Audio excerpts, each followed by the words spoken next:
Agradecer também e parabenizar o padre Vanderlei pela iniciativa, né, gente? Porque suicídio não é um tema fácil, como já foi dito. Ainda existe um tabu muito grande, ainda existe uma coisa, um assunto velado. E trazer isso à tona aqui é tentar uma desmistificação, né, trazer o assunto à discussão, ao debate. Eu acho que é de extrema importância. Então, nós temos que agradecer, Padre, o senhor, a iniciativa. E eu tenho certeza que vai render muitos frutos, né? E que nós vamos conseguir, daqui para frente, pensar, né? Tenho certeza que todos vão sair daqui hoje pensando sobre o assunto, pensando nas formas de poder ajudar as pessoas que necessitam de ajuda, assim como aconteceu comigo. Eu não tenho formação técnica, né, na área como os colegas aqui, eu não tenho essa bagagem toda teórica que elas têm. Quando o padre me procurou para falar sobre o assunto, na mesma hora eu topei, porque desde a primeira vez que nos conhecemos, eu já percebi de cara que, falei, nossa, vai ser uma ótima pessoa aqui para Taiobeiras, ele tem muito para colaborar, tem muito para oferecer, e me coloquei à disposição, falei que sempre estaria aqui disposta a ajudar no que precisasse, falei, vamos embora, né? Mais uma coisa, vou estudar, vou correr atrás, vou procurar saber, e vou tentar trazer o que eu puder para acrescentar, né? Depois de tanta riqueza que nós já tivemos aqui, tanta coisa interessante, a gente já aprendeu muito essa noite, como foi muito bem dito, né, Vanessa? A gente está sempre aprendendo. Então, e ao estudar, ao ler, ao procurar saber, eu fiquei muito com essa sensação, sabe, gente? Essa questão da desesperança. O que leva uma pessoa a acabar com a própria vida? Acho que é muito aquela questão de... E isso, gente, é uma impressão, uma percepção minha, tá? Como eu falei, não tenho formação teórica nem nada na área, mas eu fiquei com essa percepção.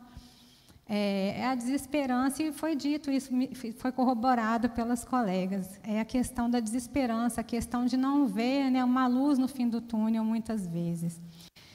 E... sentada aqui, vendo a quantidade de pessoas que estão aqui, né, tendo a ciência que a grande maioria de vocês, ou todos, são formadores de opinião, aí já com certeza vou sair daqui hoje com o coração um pouco mais leve, porque hoje, estudando o assunto e tudo, a gente fica, né, com o coração apertado, pensando no que faz uma pessoa chegar no tamanho desespero para tirar a própria vida. E aí, vendo todas as carinhas aqui, muitos que eu já conheço, muitos que eu não conheço, mas eu sei que, a partir do momento que a gente firmar essa parceria aqui, a gente vai colher bons frutos. Porque eu cheguei aqui em Taiobeiras dia 4 de dezembro de 2017. E, quando eu vim para cá, eu vim um pouco assustada, não vou mentir para vocês, com algumas situações. Em primeiro lugar, a quantidade de adolescentes mortos por conta dessas guerras de facção de droga, e as questões dos abusos e exploração sexual infantil. E, desde o primeiro momento, sempre também tentei participar de tudo que pudesse, né, palestras, todas as ações propostas nas escolas e tudo. E eu sempre tive em mente isso, gente, nós somos chamados para uma guerra, isso foi uma guerra, sabe? E nós estamos conseguindo vencer essas duas guerras, e são coisas pesadíssimas. E, mês após mês, ano após ano, nós temos conseguido baixar incrivelmente, né, essas taxas de mortalidade, esses crimes que são terríveis, não é à toa que eles são denominados crimes hediondos, né, pela nossa legislação, porque são crimes assim que a gente não tem nem como, são inqualificáveis, né?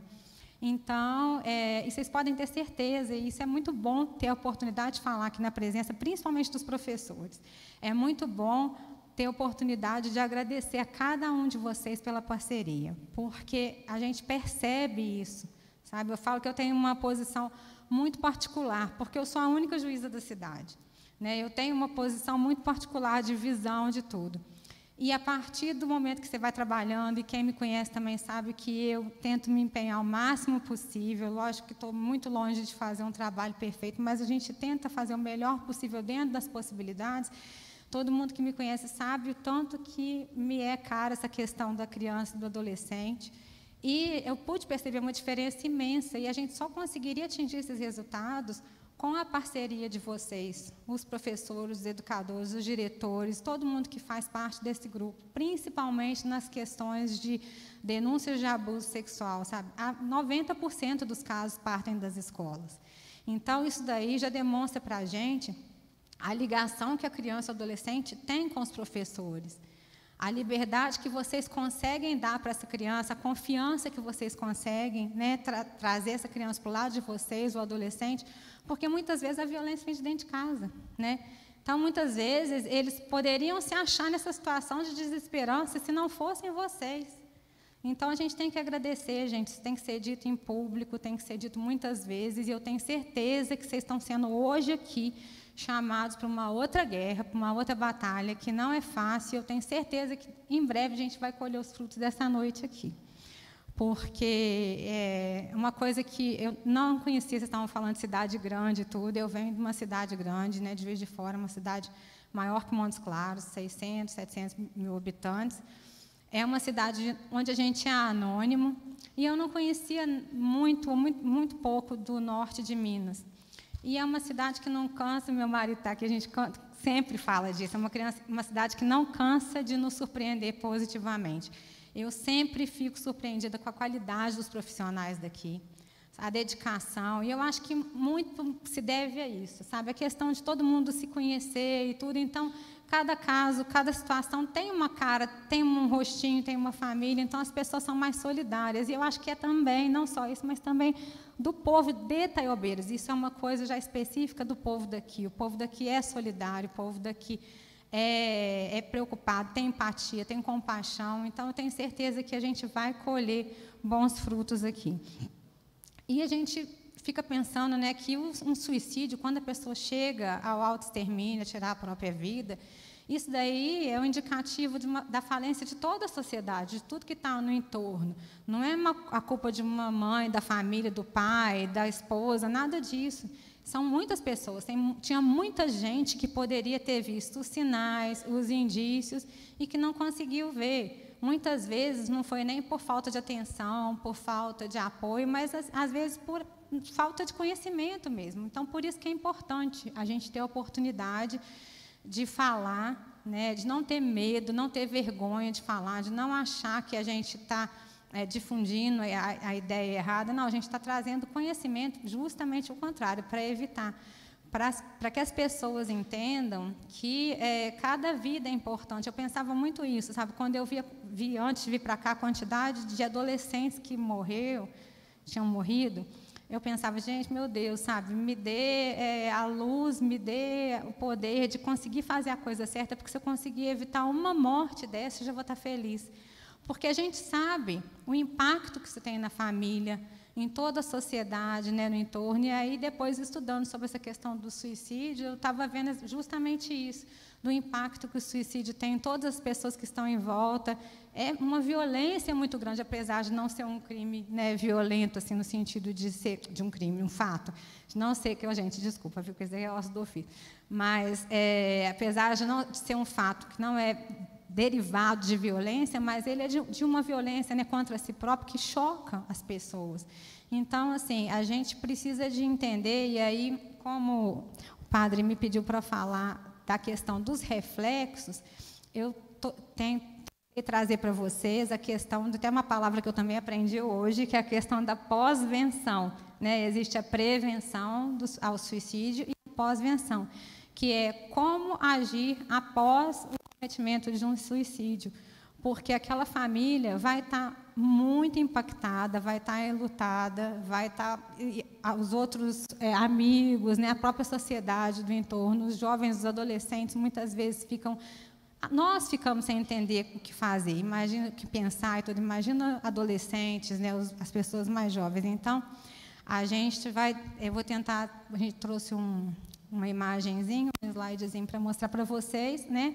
Porque, como eu já disse, eu vou reforçar, eu não sou formada na área e tudo, então eu fui buscar informações para passar para vocês como que nós deveríamos agir no caso de nos depararmos com uma situação dessa, né? E deixar para vocês só essa questão de que a gente tem que sempre ressaltar a importância da solidariedade, a importância de acolhimento, como foi muito bem dito pelas duas expositoras aqui, a importância de falar palavras, né, boas, de incentivo, de afeto. Se você não tiver aquela velha máxima, né, gente? Todo mundo acho que já ouviu até dos avós, se você não tem nada de bom para falar com a pessoa, não fala nada, porque as palavras magoam, as palavras ferem. A pessoa precisa de sentir que é acolhida, a pessoa precisa de sentir que está inserida, né, num núcleo de carinho, de compreensão, porque senão o que vai sobrar para ela? Só a desesperança mesmo, né? Então, eu agradeço mais uma vez, né, a atenção de vocês. A gente vai passar aqui o slide. Deixa eu só pegar meu celular, senão eu não vou enxergar, para a gente ler aqui os pontos.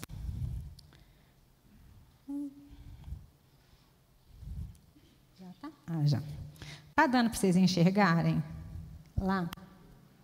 Mais ou menos, né? Eu vou ler, porque aí a gente...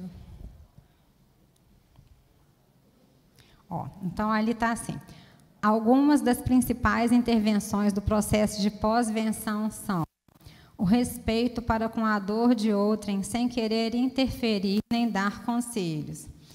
Eu acho que isso aqui é muito aquela questão de invalidar a dor, sabe?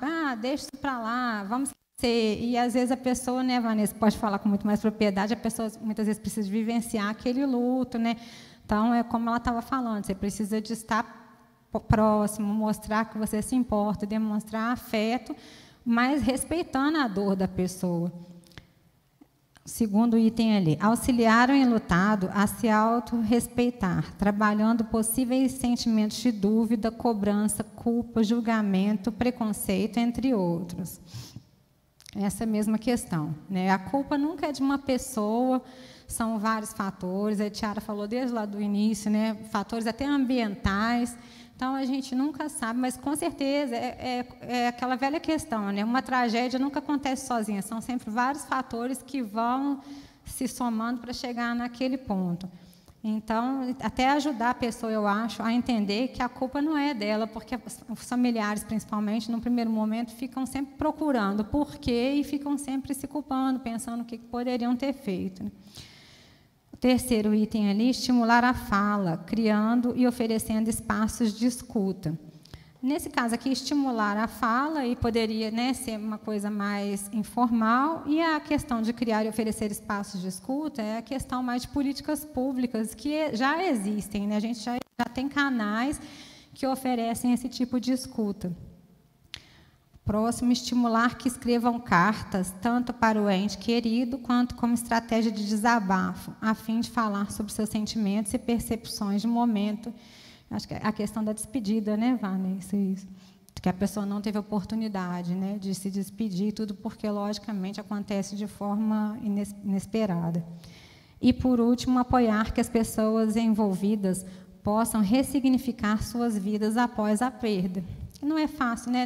Não é fácil para ninguém passar por nenhum processo de perda. E eu imagino que seja um impacto muito grande você perder uma pessoa porque você sabe que a pessoa simplesmente não quis mais viver. Deve ser uma dor muito grande. Então, essas famílias, a gente precisa primeiro fazer tudo e qualquer coisa que estiver ao nosso alcance para evitar, né? E, se não tiver como a gente vai agir com uma família dessa? Porque, como a Tiara disse também, vai acontecer, né? A gente pode fazer de tudo, mas vai acontecer uma vez ou outra, tudo, infelizmente. Então, a gente vai tentar, pelo menos, acolher os familiares para que não se sintam tão mal assim. E aí, a última parte aqui, né, diz que não se deve menosprezar a dor do enlutado. O luto por suicídio tende a ser mais duradouro, mas deve-se estar atento ao prolongamento demasiado da melancolia, tristeza profunda, desesperança e apatia. Amor e compreensão serão sempre bem-vindos, mas, em alguns casos, é recomendado que esse processo seja acompanhado por equipe especializada, como psicólogos e psiquiatras. Então, gente, eu acho que é isso, sabe? É mais, a gente vai seguir batendo nessa tecla, né? Eu acho que é uma proposta para todos nós aqui, sairmos daqui hoje com essa parceria de nos nos unimos mais uma vez em torno dessa luta, e agora a gente já tem um pouquinho mais de conhecimento, né? E eu acho que, a partir de hoje, a gente pode buscar também, de outras formas, mais conhecimento, ou pode buscar ajuda se tiver uma dúvida mais pontual, né, e mais específica. E, mais uma vez, agradecer a todos e ao senhor, viu, padre, pela oportunidade, que, como eu já disse, eu tenho certeza que nós vamos sair daqui hoje muito mais atentos, né, muito mais abertos a prestar mais atenção nesses fatores todos, e, com certeza, todos nós vamos poder ajudar de forma mais efetiva, né? Obrigada, gente. Boa noite.